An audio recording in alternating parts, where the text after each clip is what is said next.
Hello everybody! Kung makikita nyo sa likod ko ay nagpapagawa na kami ng fence para sa aming farm for security. Then, itong BL Santos Fence Company, taga Cavite, ito yung pinuha namin. Kasi, based sa pagsa-search ko, good quality sila and mga good review. Kung makikita nyo, ang ganda rin ho ng pagkakaan ng mga poste na ng postcast.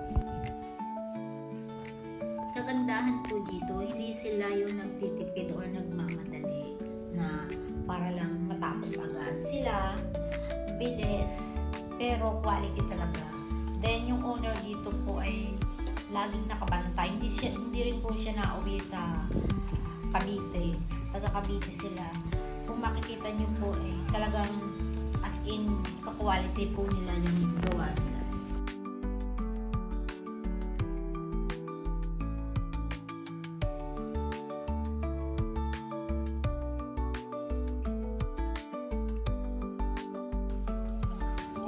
Nalagyan pa nila dito ng semento.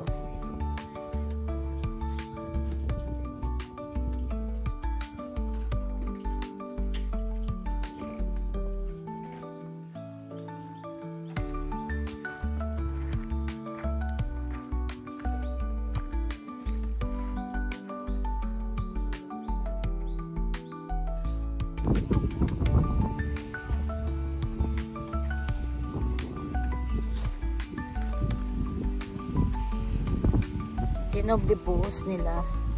Ayan. Lalagyan nila dito lahat ng hollow blocks. Ganun. Ito pansamantala. Hinintay nilang tumigas. Second coating na nila yan. Buhos.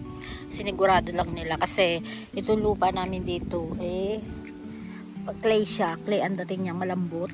So gusto nila ng hindi makukumba yung pinaka-poste. Tamang gamot. Wow. Pag hindi na ako yung tamang gamot, patay din ang pasyente. O kasi iba yung maituturog.